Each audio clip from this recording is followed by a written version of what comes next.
Welcome to all of you.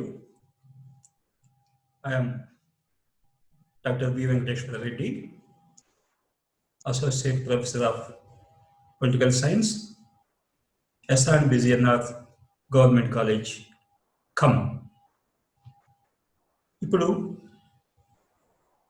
మనం చెప్పుకోబోయేటటువంటిది Plato theory of education. ఇంతకు ముందు భాగంలో మనం ప్లేటో విద్యా విధానం యొక్క లక్షణాలు, ఆ విద్యా విధానం ఎలా ఉంటుంది అనేది చెప్పుకున్నాం. ఇప్పుడు మనం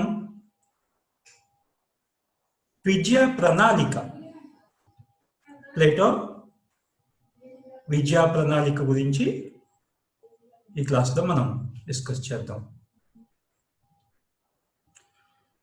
ప్లేటో విద్యా విధానాన్ని కనుక మనం పరిశీలిస్తే, ప్లేటో తన విద్యా ప్రణాళికలో 3 ప్రధానమైనటువంటి భాగాలు మనకు కనిపిస్తాయి. మొదటిది ఎలిమెంటరీ ఎడ్యుకేషన్, ప్రాథమిక విద్య. ఈ ప్రాథమిక విద్య అనేది 5 సంవత్సరాల వయసు నుంచి మొదలవుతుంది. పిల్లవానికి 5 సంవత్సరాల వయసు వచ్చిన తర్వాత ప్రాథమిక విద్య మొదలవుతుంది. 20 సంవత్సరాల వయసు వరకు చదువుకునేటటువంటి ఈ కాలాన్ని ప్రాథమిక విద్యనే అంటాం.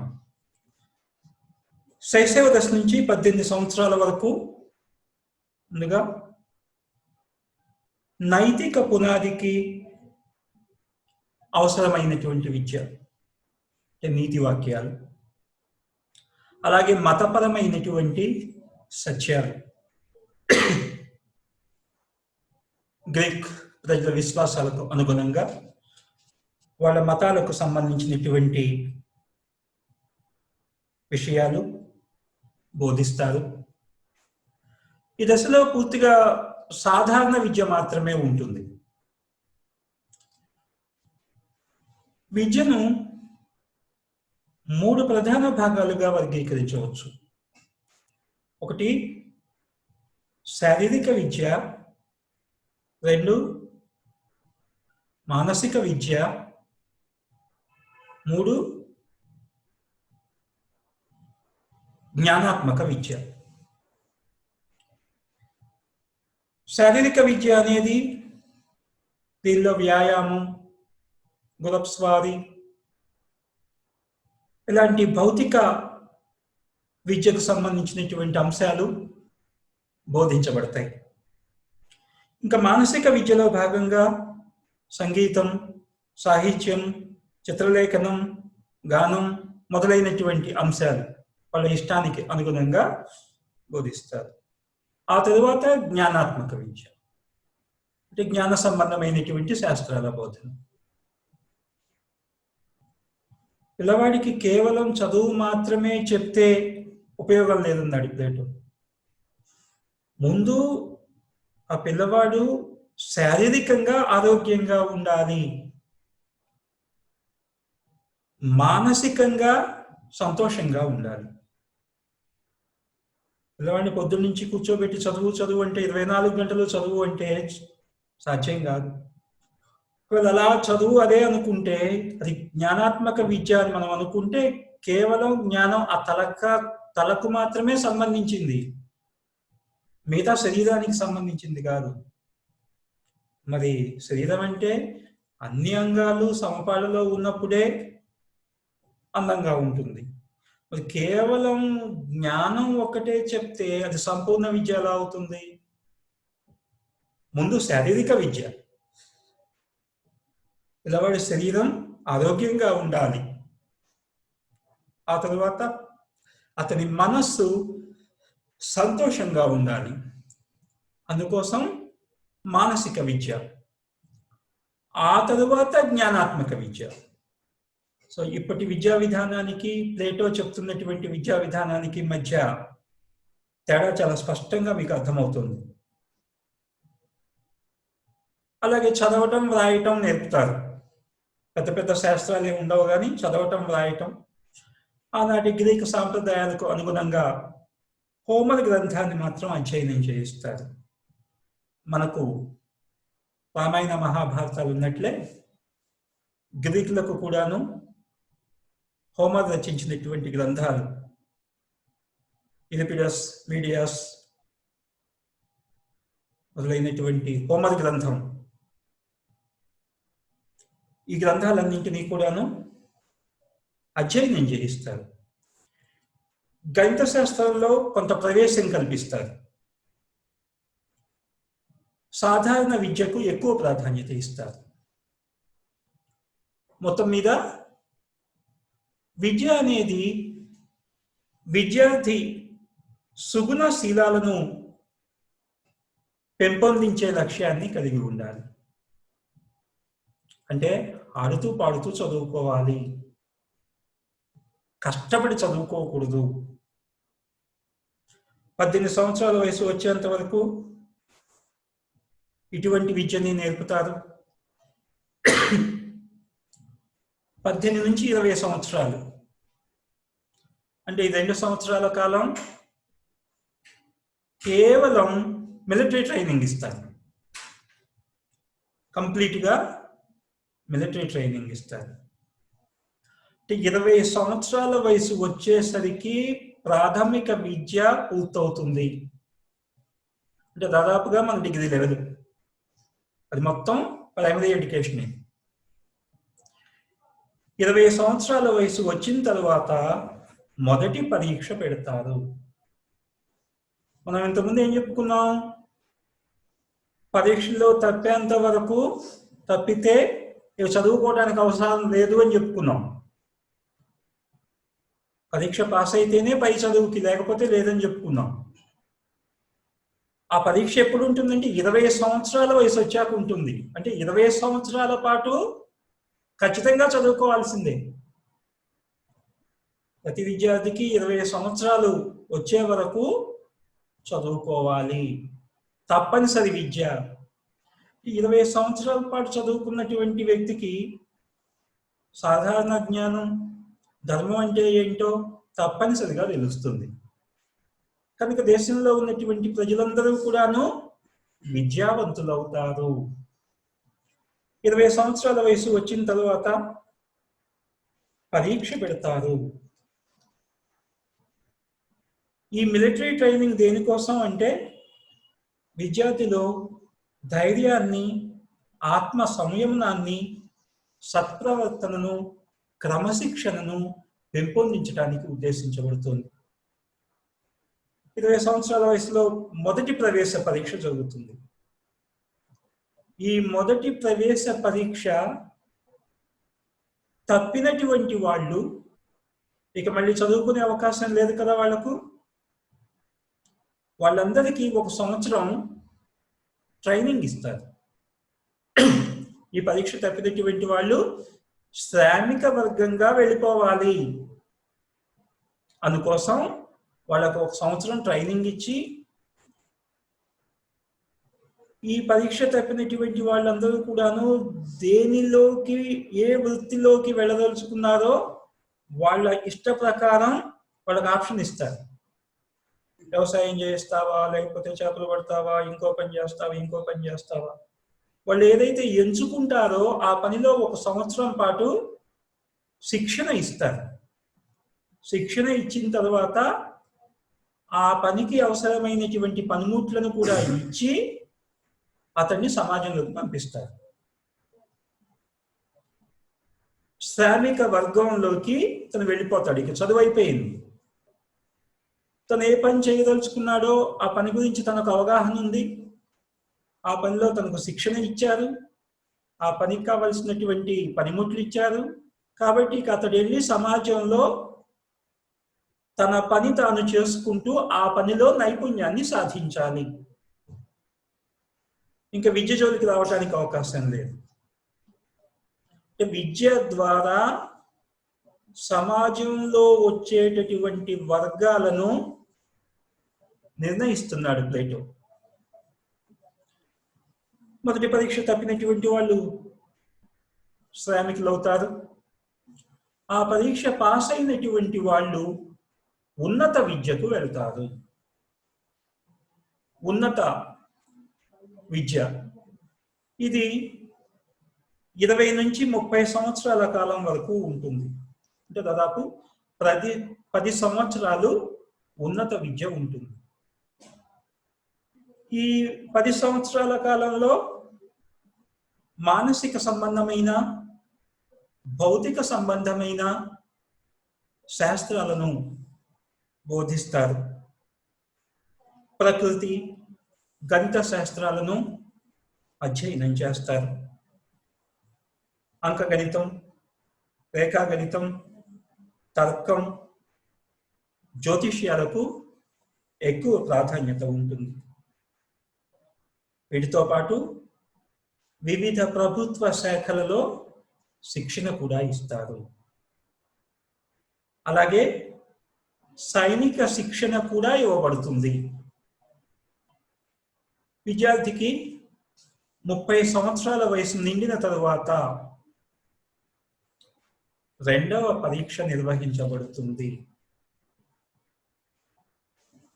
10 సంవత్సరాల ఉన్నత విద్య పూర్తయిన తరువాత 2వ పరీక్ష పెట్టబడుతుంది. ఈ పరీక్షలో ఫెయిల్ అయినటువంటి వాళ్ళు సైనికులుగా వెళ్ళిపోతారు.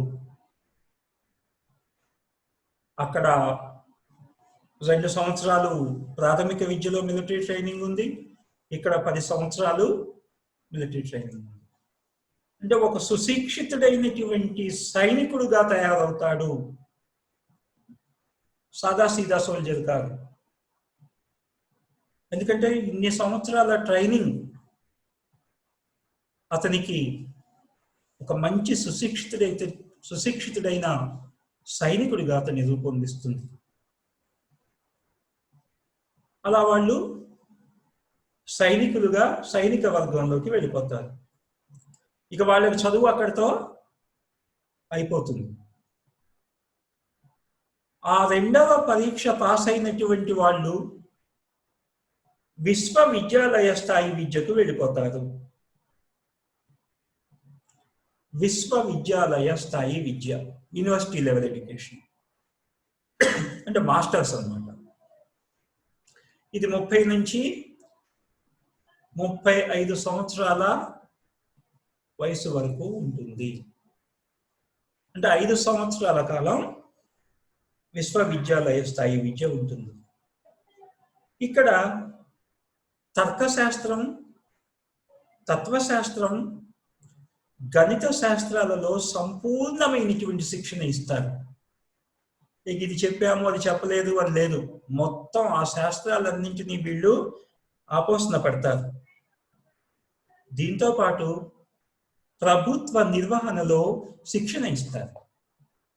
ప్రభుత్వంలో ఎవరేంటి, ఎవరి స్థానం ఏంటి, ఎవరి విధులేంటి, ఎవరి బాధ్యతలేంటి, ఎవరేం చేస్తారు, ఇవన్నీ నేర్పుతారు.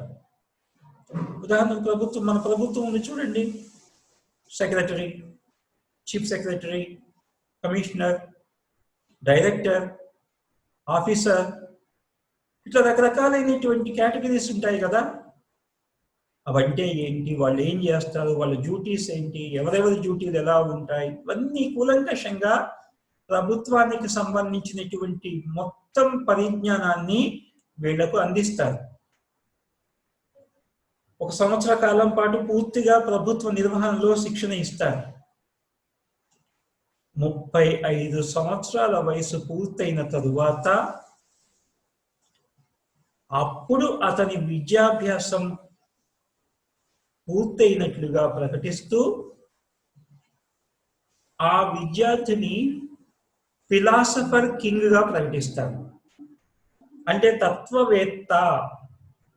తత్వవేత్తగా ప్రకటింపబడి పరిపాలకుడిగా అర్హత సంపాదిస్తాడు. పరిపాలకుడిగా రావాలి అంటే ఎవరు పడితే వాళ్ళు రావటానికి వీల్లేదు. అర్హత కలిగిన వాడు పరిపాలకుడు అన్నాడు ప్లేటో. ఎవరు పడితే వాళ్ళు కాదు. అర్హత ఏంటి? చిన్న ఉద్యోగానికి చిన్న అర్హత ఉంటే పెద్ద ఉద్యోగానికి పెద్ద అర్హత ఉండాలి. అటెండర్ కావాలనుకోండి సంతకం పెడితే సరిపోతుంది. క్లర్క్ కావాలనుకోండి ఇంటర్మీడియట్ చదవాలి. ఆఫీసర్ కావాలనుకోండి డిగ్రీ కావాలి. ఐఏఎస్ కలెక్టర్ కావాలనుకోండి ఐఏఎస్ రాయాలి.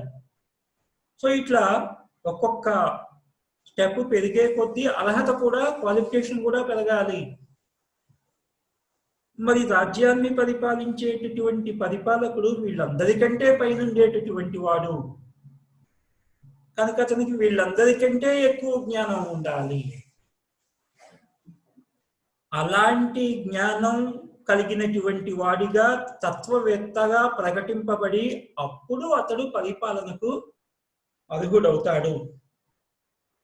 అలా పరిపాలకుడుగా వచ్చినటువంటి వ్యక్తి 35 సంవత్సరాల వయసులో పరిపాలకుడుగా వచ్చి 50 సంవత్సరాల వయసులో రిటైర్ అవ్వాలి అన్నాడు ప్లేటో. 35 సంవత్సరాలు కష్టపడి చదువుకుంటే పరిపాలన చేయగలిగేది ఎంతకాలం అంటే 15 సంవత్సరాలు మాత్రమే. ఈ 15 సంవత్సరాలు పరిపాలన చేయటం కోసం 35 సంవత్సరాలు కష్టపడి చదువుకుంటే గాని పరిపాలన చేసేటటువంటి అవకాశం అతనికి రావటం లేదు. కనుక 50 సంవత్సరాల వయసులో రిటైర్ అవ్వాలి. రిటైర్ అయిన తరువాత సుప్రీం కౌన్సిల్ సభ్యుడిగా ఉంటూ తన తరువాత వచ్చేటటువంటి పరిపాలకులకు అవసరమైన విషయాలలో సలహాలు ఇవ్వాలి అన్నాడు. అంతేకాకుండా తర్కశాస్త్రాన్ని తత్వశాస్త్రాన్ని అధ్యయనం చేయాలి అన్నాడు. 50 ఏళ్ళకి రిటైర్ అయిపోయా కాబట్టి నాకు ఇక పని లేదు అనుకోవడానికి లేదు.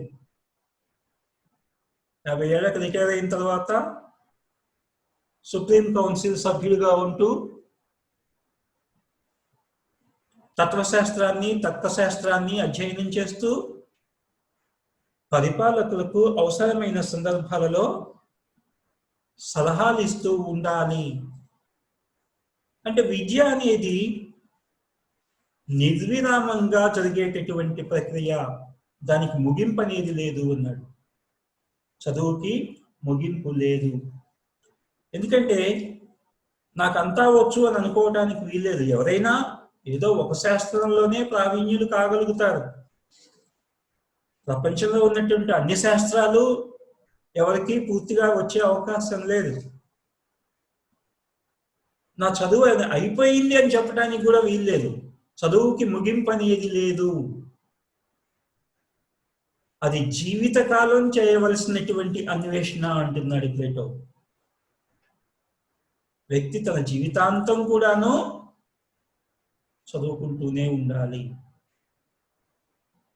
కనుక 50 సంవత్సరాలు వయసులో రిటైర్ అయిన తరువాత సుప్రీం కౌన్సిల్ సభ్యులుగా ఉండి తర్వాత వచ్చేటటువంటి పరిపాలకులకు సలహాలు ఇస్తూ తర్కశాస్త్రాన్ని తత్వశాస్త్రాన్ని సమూలంగా అధ్యయనం చేయాలి అన్నాడు. అలా చేయటం వల్ల అర్హత కలిగినటువంటి పరిపాలకుడు. మనం ఏమన్నాం? విద్య ద్వారా 2 ప్రయోజనాలు అన్నాం. ఒకటి, రాజ్యానికి అర్హత కలిగినటువంటి పరిపాలకుడు కావాలి. ఇప్పుడు అర్హత కలిగినటువంటి పరిపాలకుడు వచ్చాడు కదా. మొదటి పరీక్ష పాస్ అయి 2వ పరీక్ష పాస్ అయితే కానీ విశ్వవిద్యాలయ స్థాయి విద్యను పూర్తి చేస్తే కానీ అతడు పరిపాలకుడు కాలేదు. అటువంటి పరిపాలకుడికి ప్రజలు చెప్పాల్సింది ఏమీ ఉండదు. ఎందుకంటే అన్నీ ఆయనకి తెలుసు. ఇంకా ఆయనకి చెప్పాల్సింది ఏముంది? ప్రభుత్వం అంటే ఏంటో తెలుసు, ప్రభుత్వంలో ఎవరేంటో తెలుసు, ఏ విభాగాలు ఎలా ఉంటాయో తెలుసు, ఏ విభాగాల పనితీరేంటో తెలుసు. కాబట్టి ఇంకొక చెప్పాల్సినటువంటి అవసరం అతనికి లేదు. ఏ వ్యక్తికైతే దాని మీద అవగాహన ఉంటుందో అతడు దాన్ని సమర్థవంతంగా చలాయించగలుగుతాడు. మరి తత్వవేత్తకి పాలనా సంబంధమైనటువంటి సంపూర్ణమైన అవగాహన ఉంది కాబట్టి అతడు చాలా తేలికగా తన పని తాను చేసుకోగలుగుతాడు. ధర్మం అంటే ఏంటి? ప్రతి వ్యక్తి తన పని తాను చేసుకుంటూ, అదే కదా, ఇతరుల వ్యవహారాలలో జోక్యం చేసుకోకుండా ఉండటమే ధర్మం. చూసారా, విద్య ద్వారా మనకు 3 వర్గాలు బయటికి వస్తున్నాయి. మొదటి పరీక్ష తప్పినటువంటి వాళ్ళు శ్రామిక వర్గం, రెండవ పరీక్ష తప్పినటువంటి వాళ్ళు సైనిక వర్గం, ఆ 2 పాస్ అయి బయటకు వచ్చినటువంటి వాళ్ళు పాలక వర్గం. వ్యక్తిలో ఉండేటటువంటి గుణాలు చదువు ద్వారా బయలుపడతాయి అని కదా ధర్మంలో ప్లేటో చెప్పింది. ఇప్పుడు ఆ ప్రకారం మనకు బయటపడ్డాయా లేదా? వాడు చదివేటటువంటి చదువులో వాడికి తెలివితేటలు తక్కువగా ఉన్నాయనుకోండి, మొదటి పరీక్షలోనే తప్పి శ్రామికుడిగా వెళ్ళిపోయాడు. ధైర్యం ఎక్కువగా ఉందనుకోండి, రెండవ పరీక్షలో తప్పి సైనికుడిగా వెళ్ళిపోయాడు.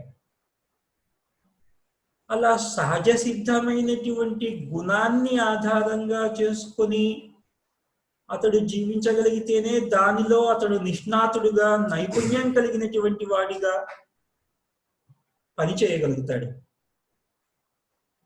కనుక తనకు నచ్చినది ఏదైతే ఉందో ఆ వృత్తిని చేసుకునేటటువంటి అవకాశం, సమాజంలో తన స్థాయిని నిర్ణయించుకునేటటువంటి అవకాశం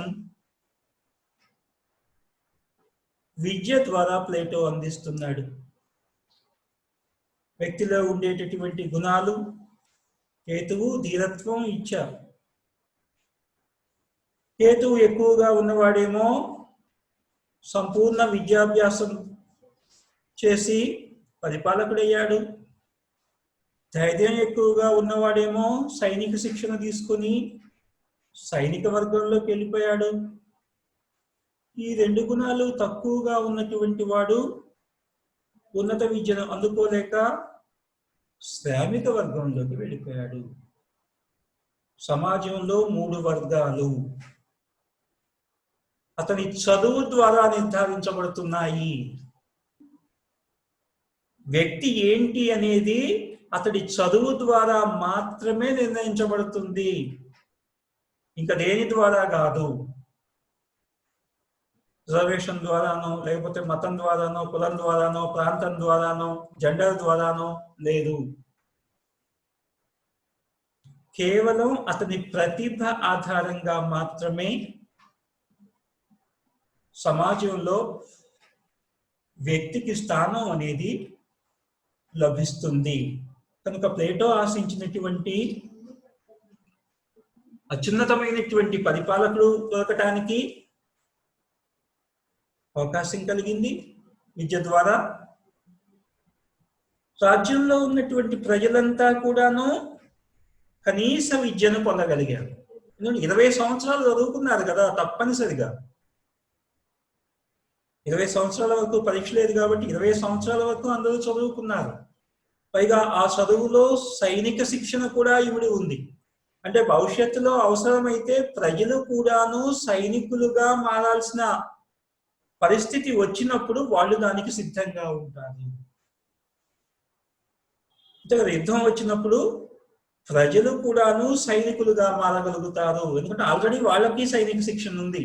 కేవలం సైనికులు మాత్రమే సైనిక శిక్షణ లేదు, సాధారణ ప్రజలకు కూడా సైనిక శిక్షణ ఇస్తారు.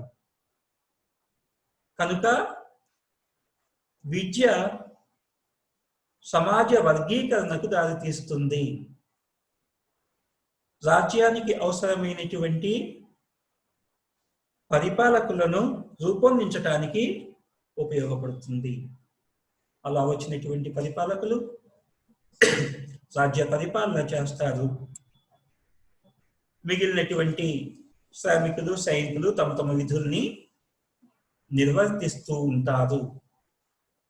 ఇలాంటి సమగ్రమైనటువంటి విద్యా విధానాన్ని ప్రతిపాదించటం ద్వారా ప్లేటో ఒక అత్యున్నతమైనటువంటి ఆదర్శ రాజ్యాన్ని సాధించటానికి ప్రయత్నం చేస్తున్నాడు. ఈ విద్యా విధానం యొక్క ఉద్దేశ్యం వ్యక్తి సంపాదనకు అనుగుణమైనటువంటి విద్య కాదు, రాజ్య ప్రయోజనాలకు అనుగుణమైనటువంటి విద్య. రాజ్య ప్రయోజనాల ఆధారంగా ఉపయోగకరమైనటువంటి విద్యను ప్లేటో ప్రతిపాదించాడు. ప్లేటో విద్యా విధానంలో ప్రయోజనాలు ఏంటి అన్నప్పుడు, ప్లేటో విద్యా విధానం సార్వజనీనమైనటువంటి, ఎక్కడైనా ఎప్పుడైనా ఉపయోగపడేటటువంటిది, ఎవరికైనా ఒకే రకంగా పనికొస్తుంది, మానసిక వ్యక్తిత్వ వికాసానికి దోహదపడేటటువంటిది. చదువు ద్వారా ప్రజల మానసిక వికాసానికి, అలాగే అతని వ్యక్తిత్వ వికాసానికి, తనకేం కావాలో తను స్వయంగా ఆలోచించుకోగలిగేటటువంటి స్థాయికి వ్యక్తిని తీసుకొస్తుంది. అందుకే ప్లేటో అంటాడు, ప్రభుత్వం చేయవలసిన పని ఏంటి అంటే, ప్రభుత్వం చేయవలసిన పని ఒకే ఒకటి, ప్రజలను విద్యావంతుల్ని చేయడం. అదొక్కటే. విద్యావంతుల్ని గనుక చేయగలిగినట్లయితే వాళ్ళకి ఏం కావాలో వాళ్ళే తెలుసుకోగలుగుతారు, మీరు చెప్పనవసరం లేదు. ఏది మంచో ఏది చెడో తెలుసుకుని ఆ ప్రకారం వాళ్ళు ఆత్మ సంయమనంతో, ఆత్మ నిగ్రహంతో వాళ్ళ అవసరాలను వాళ్ళే తీర్చుకోగలుగుతారు. అట్లాంటి స్వయం సంపూర్ణమైనటువంటి ప్రజల్ని రాజ్యం తయారు చేయాలి. కానీ ప్రభుత్వం మీద ఆధారపడి బ్రతికేటటువంటి ప్రజలను కనుక తయారు చేస్తే అది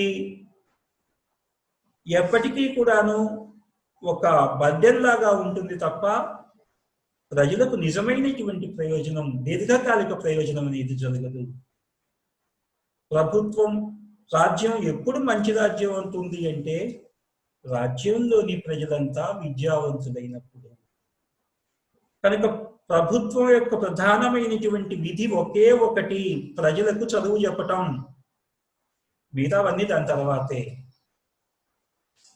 ప్రజలను విద్యావంతుల్ని చేయటమే ప్రభుత్వం యొక్క ప్రధానమైనటువంటి బాధ్యత. ఆ విద్య ద్వారా వాళ్ళు మానసిక వ్యక్తిత్వ వికాసానికి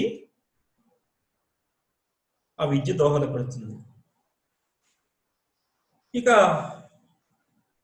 మనకు ప్లేటో విద్యా విధానంలో కనిపించే మరొక ప్రధానమైనటువంటి అంశం ఏంటి అంటే అర్హతకు అవకాశం. ప్రతిభకు పట్టం కడుతున్నాడు ప్లేటో. అతడు ఎవరు, ఏంటి, ఇవన్నీ అవసరం లేదు. వాడిలో టాలెంట్ ఉంటే వాడు పైకి వెళ్తాడు, లేకపోతే లేదు. ఓన్లీ మెరిట్ బేస్ మాత్రమే ఉంటుంది.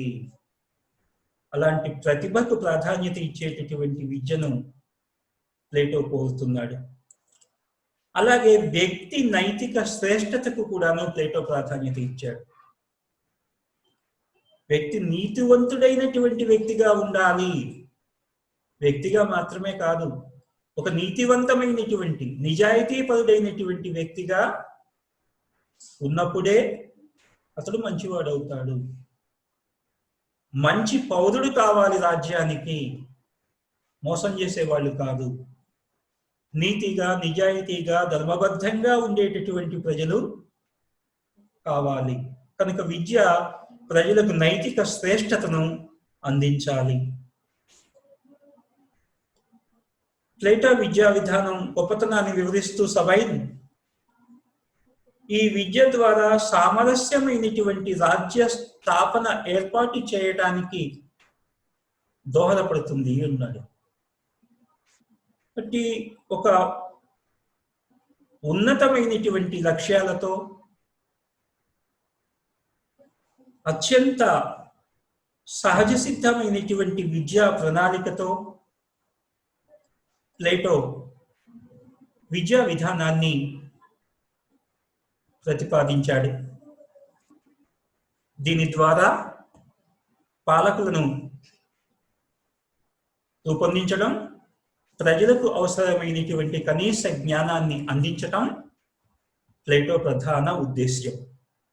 ఇది ప్లేటో విద్యా విధానం part 2. Thank you to all.